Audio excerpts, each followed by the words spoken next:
Audio Jungle. Audio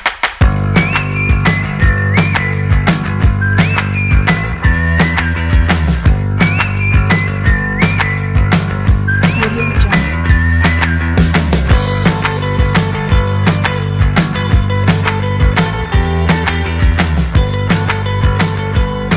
Audio Jungle.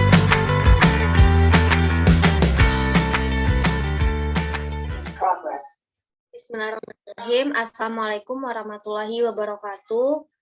Selamat malam semuanya. Di sini kami dari kelompok 3. Pada malam hari ini kami akan menyusun laporan arus kas sebagai tugas dari mata kuliah akuntansi keuangan 1 yang diampu oleh Pak Madani Hatta, SE, MSI, AKSIE. Nah, di sini sebelumnya saya akan memperkenalkan anggota-anggota kelompok kami. Yang pertama yaitu ada Yelisa Febiana, lalu ada saya, Taza Davika Putri, rekan saya selanjutnya ada Rindi Eksi Putra, dan Tamara Putri Amarsi. Langsung saja kita masuk ke soal yang pertama. Soalnya sudah muncul. Nah, di sini itu soal pertama mengenai international company. Di sini kami diminta untuk menyiapkan laporan arus kas untuk tahun 2021 dengan metode tidak langsung. Nah, untuk bisa menyusun laporan arus kas itu sendiri, maka kita memerlukan yang namanya laporan posisi keuangan komparatif. Jika ketika kita diminta untuk menyusun laporan keuangan tahun 2021, maka kita itu memerlukan yang namanya laporan posisi keuangan tahun sebelumnya atau 2020. Lalu yang dibutuhkan selanjutnya yaitu adalah laporan laba rugi. Nah, sebentar, Zah. Ya, Yelisa. Di sini kan di soal kita tidak disertakan laporan laba ruginya. Nah, untuk cara kita menyusun dan mengatasi itu bagaimana ya? Kan tadi disebutkan kita memerlukan yang namanya laporan laba rugi nih, tapi karena pada soal kita ini tidak disediakan laba rugi, namun pada tambahan informasi ini disebutkan laba bersih pada tahun 2021 itu adalah 135.000.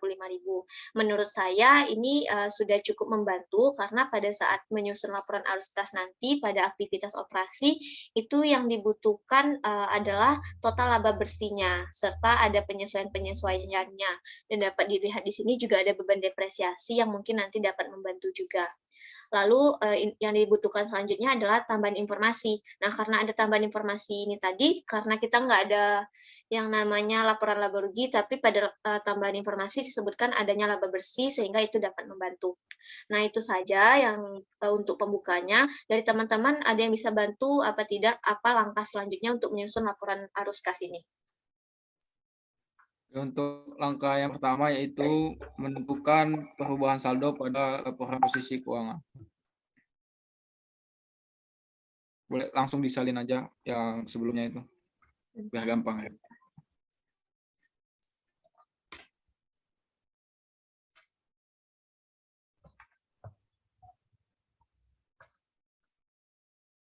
Sudah, Rin? Oke, untuk perubahan itu pada kas yang pada tahun 2020 sebesar $22.000 dan pada tahun 2021 itu sebesar $73.000. Maka perubahan yang terjadi yaitu kas mengalami peningkatan sebesar $51.000. Begitu juga untuk akun-akun yang lain mengalami perubahan-perubahan dari tahun 2020 ke tahun 2021. Untuk akumulasi depresiasi pada equipment itu kenapa ada tanda minusnya, itu sebenarnya sebagai penanda bahwa itu sebagai akun yang kontra gitu. Padahal yang aslinya itu nggak berkurang, tapi sebagai penanda aja. Begitupun untuk kelompok liabilities dan equity, perubahannya sama dari perubahan 2020 ke 2021 seperti itu juga. Mengalami peningkatan atau penambahan atau pengurangan, peningkatan atau penurunan. Baik, terima kasih Rindi atas bantuannya. Maka setelah kita melakukan perubahan saldo ini, kita lanjut ke tahap selanjutnya, yaitu menyusun laporan arus kas. Nah, untuk menyusun laporan arus kas ini, kita terlebih dahulu harus menyebutkan nama perusahaan yang kita susun laporan keuangan, laporan arus kasnya. Di sini yang kita susun adalah international company. Nah, di sini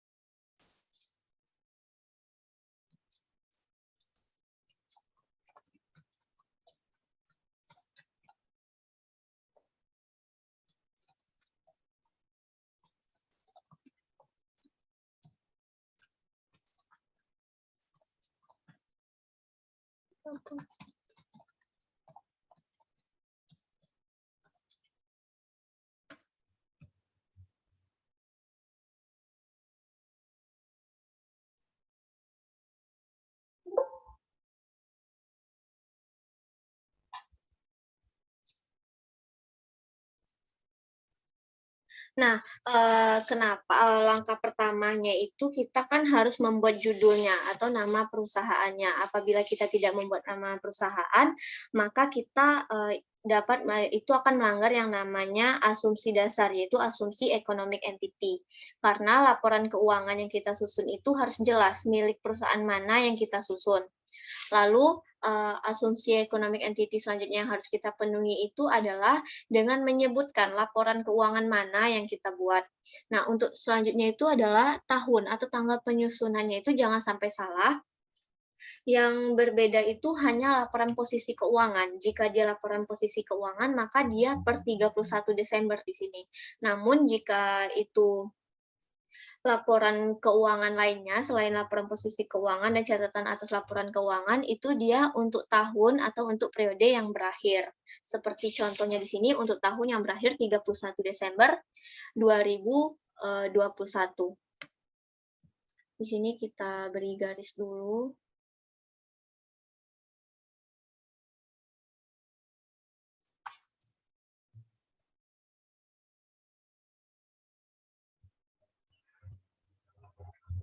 Lalu selanjutnya untuk menyusun laporan arus kas itu kan ada 3 aktivitas yang mempengaruhinya. Yang pertama itu adalah aktivitas operasi. Maka di sini kita tulis arus kas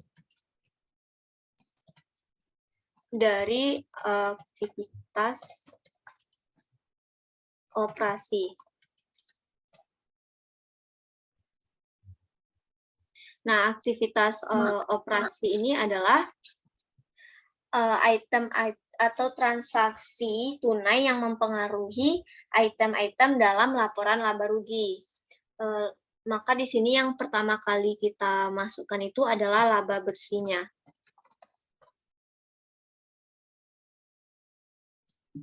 Yang membedakan metode langsung dengan tidak langsung ini adalah pada arus kas aktivitas operasinya. Pada metode tidak langsung itu mengubah laba bersih yang angkanya berasal dari sistem akrual itu harus diubah ke kas bersih karena kas bersih ini menganut sistem kas bersih. Maka laba bersih yang kita ketahui tadi sebesar $135.000 ini $135.000 ini apabila ingin dirubah menjadi kas bersih, maka itu harus ada beberapa penyesuaian yang harus dilakukan. Karena ada beberapa transaksi yang berlaku atau yang diperbolehkan dalam sistem akrual, namun pada sistem kas nantinya transaksi ini tidak dapat diterima.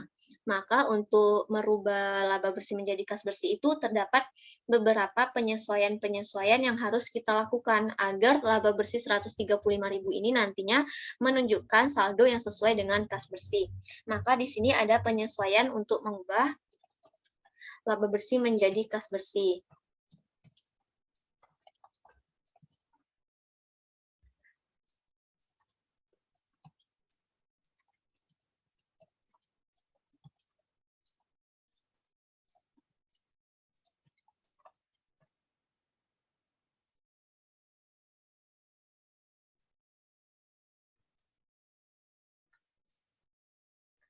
dari aktivitas operasi.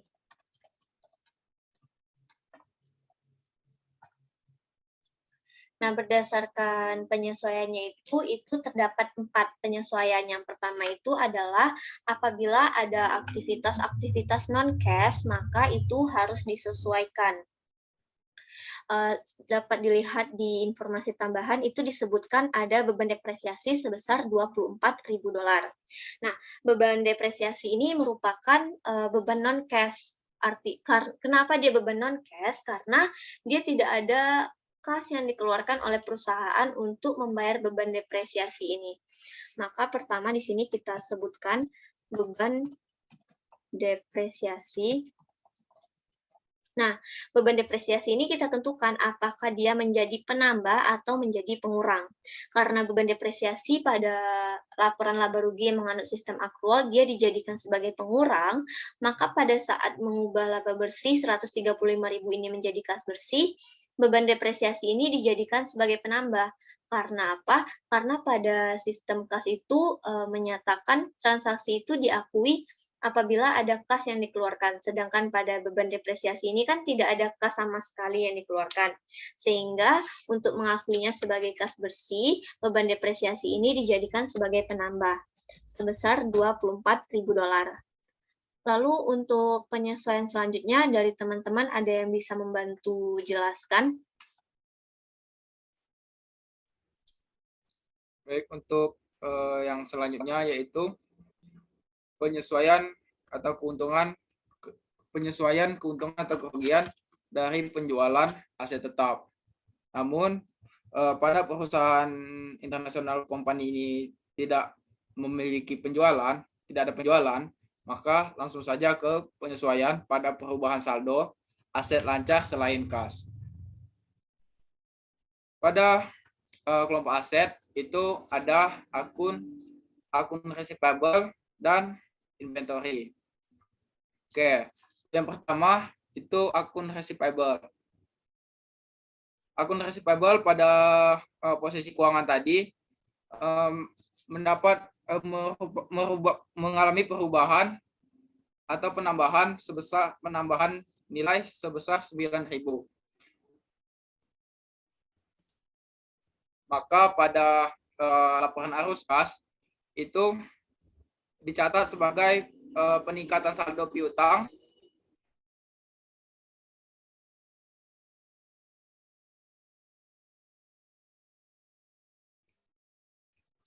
karena pada laporan posisi keuangan tadi dia mengalami penambahan, maka penyesuaiannya pada laporan arus kas itu menjadi pengurang sebesar 9.000.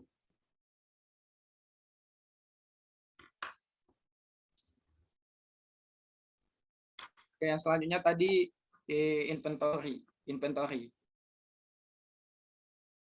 Pada inventory itu mengalami penurunan nilai sebesar $9.000, maka untuk penyesuaiannya itu mengalami penambahan. Untuk keterangannya sebagai penurunan saldo persediaan. Kenapa dia menjadi penambah pada penyesuaian arus kas? Karena pada posisi keuangan itu dia menjadi pengurang, maka pada penyesuaiannya menjadi penambah. Untuk yang selanjutnya yaitu pada kelompok liability jangka pendek. Pada liability jangka pendek itu terdapat akun payable. Akun payable mengalami penurunan nilai sebesar $13.000.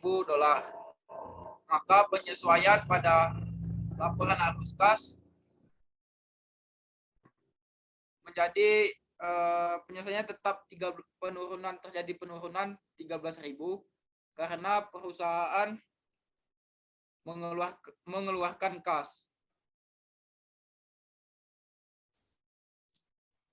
sebesar 13.000.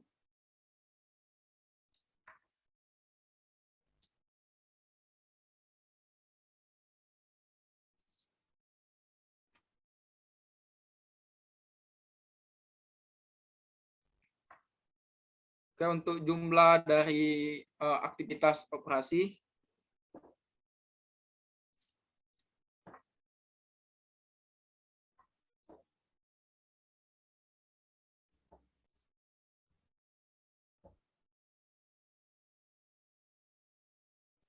yaitu sebesar $146.000. Maka itu menjadi kas bersih yang dihasilkan dari aktivitas operasi. Karena kas yang dihasilkan lebih besar daripada kas yang terpakai.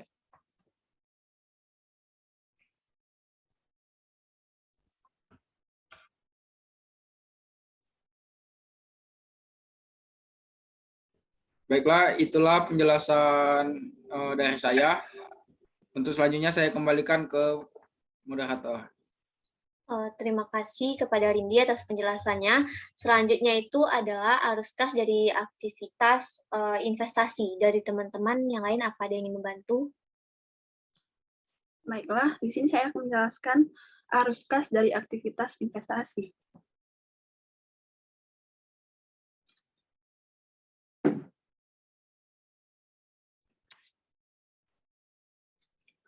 Nah, untuk aktivitas investasi itu sendiri itu adalah transaksi-transaksi tunai yang mempengaruhi item-item pada kelompok aset tidak lancar. Nah, di soal dapat kita lihat aset tidak lancarnya ada dua, yaitu land dan equipment. Nah, untuk land, pertama ke perubahan saldo. Untuk land pada tahun 2020 itu sebesar $100.000. Nah, untuk tahun 2021 itu $75.000.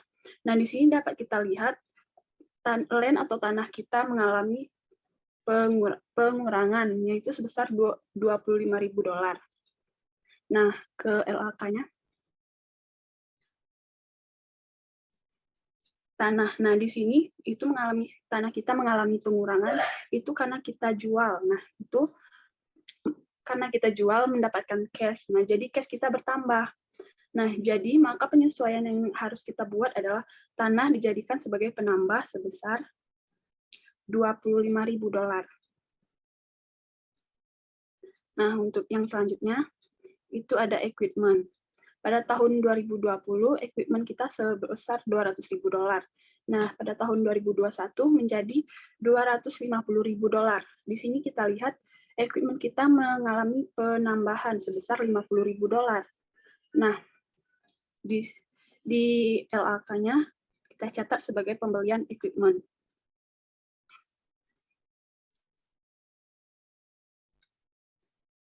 Nah, karena kita membeli equipment, jadi kas kita berkurang. Nah, maka pembelian equipment ini kita jadikan sebagai pengurang sebesar ke perubahan saldo sebesar $50.000.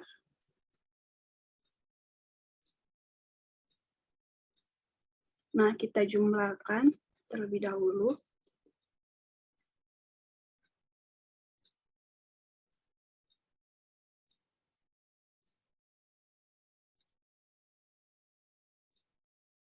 Nah, dapat kita lihat hasilnya minus $25.000. Jadi karena hasilnya minus atau kas yang terpakai lebih besar, maka kita akui sebagai kas bersih yang terpakai dari aktivitas investasi.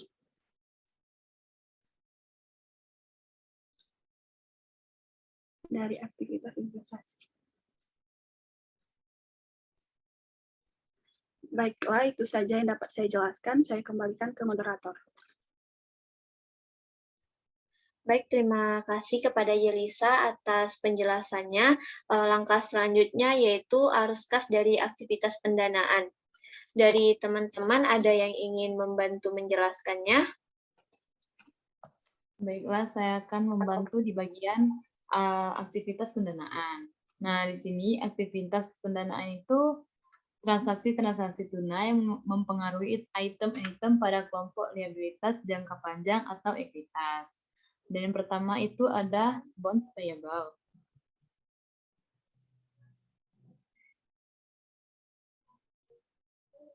Nah, yang pertama kan ada bonds payable. Nah, di sini bonds payable itu adalah utang obligasi atau utang jangka panjang. Karena diketahui perubahan saldo di tahun 2020 itu kan 200.000 dolar dan di 2021 itu 150.000 dolar. Nah, jadi perubahan saldo menurun sebesar 50.000 dolar. Nah, di situ dicatat penurunan saldo bonds payable.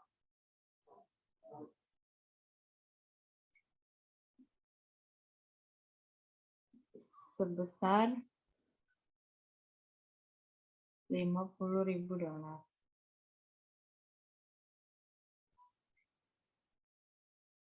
Nah, selanjutnya itu ada share capitalis ordinary. Nah, dari penerbitan saham biasa, perusahaan menerima cash atau tidak menerima cash. Berdasarkan data yang ada itu, saldo saham mengalami peningkatan sebesar 50 dari 164.000 dolar menjadi di 2021 itu 214.000 dolar.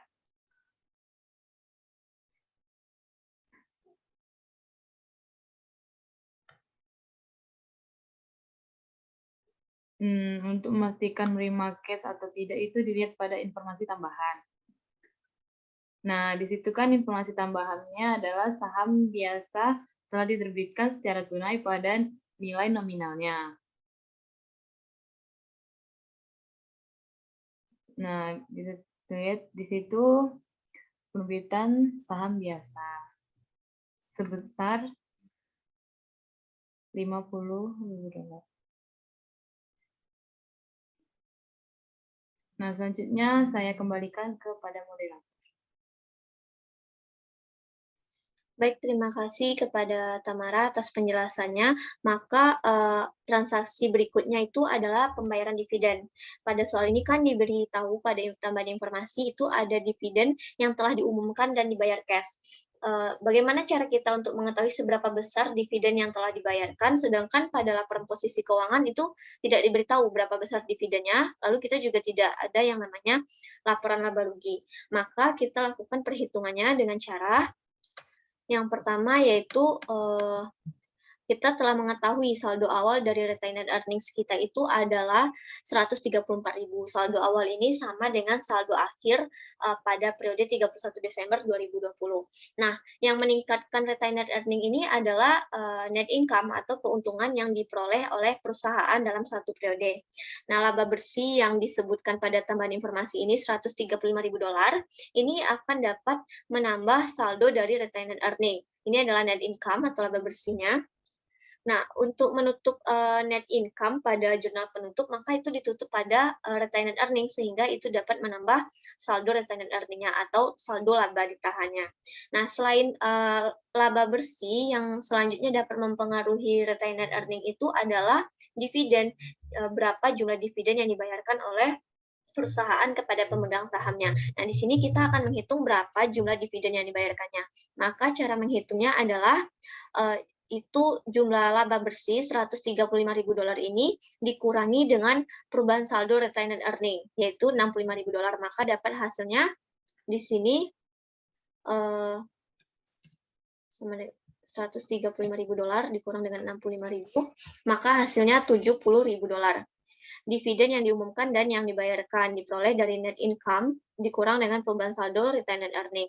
Ini yang diumumkan dan dibayarkan. Kenapa kita tahu dibayarkan? Karena pada tambahan informasi telah disebutkan dividen telah diumumkan dan dibayar cash. Maka pada laporan arus kasnya di sini ditulis pembayaran dividen itu sebesar 70.000. Kenapa dijadikan sebagai pengurang? Karena adanya sejumlah kas sebesar 70.000 yang dikeluarkan oleh perusahaan untuk membayar dividen kepada pemegang sahamnya. Lalu kita akan menghitung jumlah dari arus kas aktivitas pendanaan. Dapat kita lihat di sini hasilnya minus 70.000, maka di sini diakui sebagai kas bersih yang terpakai dari aktivitas pendanaan.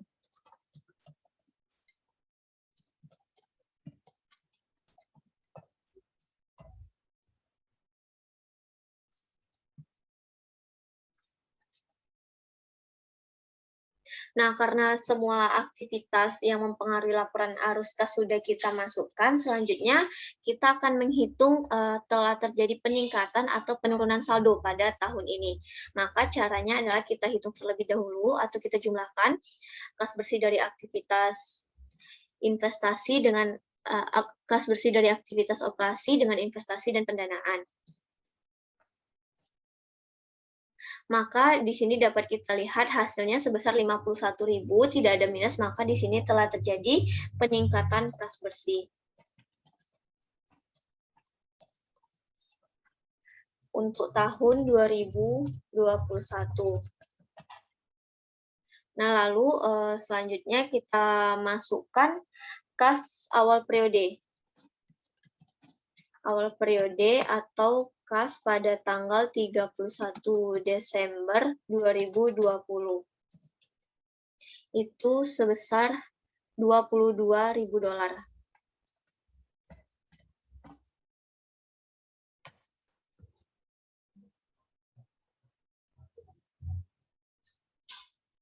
$22.000. Selanjutnya ini kita hitung kas akhir periodenya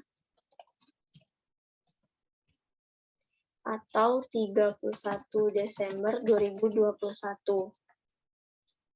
Nah, yang mana nanti jumlah ini harus sama dengan kas akhir periode pada posisi keuangan.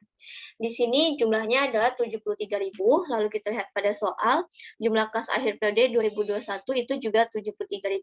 Jadi dapat dipastikan kas akhir periode kita atau laporan arus kas kita itu sudah balance. Namun kembali lagi, walaupun sudah balance itu belum tentu benar dan tidak balance itu sudah tentu salah. Baiklah, itulah tadi penyusunan laporan arus kas dari kelompok kami. Apabila ada kesalahan, kami mohon maaf. Kami akhiri. Wabillahi taufiq walhidayah. Wassalamualaikum warahmatullahi wabarakatuh.